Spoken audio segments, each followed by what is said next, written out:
Amazon workers at a number of warehouses across the country have tested positive for COVID-19. Tonight, we are told that includes an employee in Romulus. And now others are demanding more protection on the job. 7 Action News reporter Rudy Harper talked to an Amazon worker about his fears tonight. Rudy? This Amazon worker says social distancing is impossible inside this large workplace. He says a co-worker tested positive for COVID-19 last week, and since then, he's had thousands of interactions while here at work. I come in contact with at least 300 to 500 people per day on my shift. Alan Card Jr., a robotic tech for Amazon, is not alone. I don't think that's fair. Hundreds of employees and contractors have signed this petition urging the retail giant to do more to protect its staff. The little man, the average working man gets it bad, and I mean, somebody has to step up and say something. Card says a safety member told him an employee at the Romulus plant tested positive for COVID-19. He says he also received this internal notification from a supervisor that says there's been a confirmed case of COVID-19 in our building. That person has not been on site since the 17th.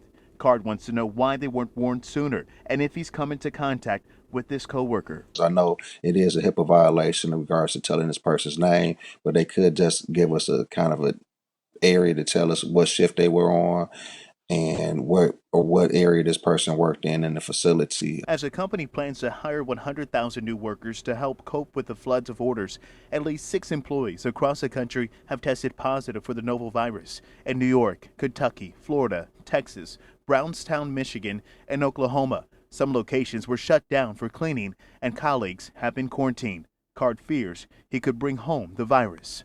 I'm trying to protect my family. I have small children in the home and also a wife. I don't want to bring back that virus. He's now using personal time to take off. He also told me there's limited masks and gloves inside this building.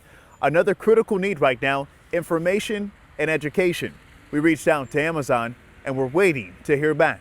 In Romulus, I'm Rudy Harper, 7 Action News. All right, thank you so much, Rudy. Well, there is evidence the coronavirus can live on certain services for hours or even days.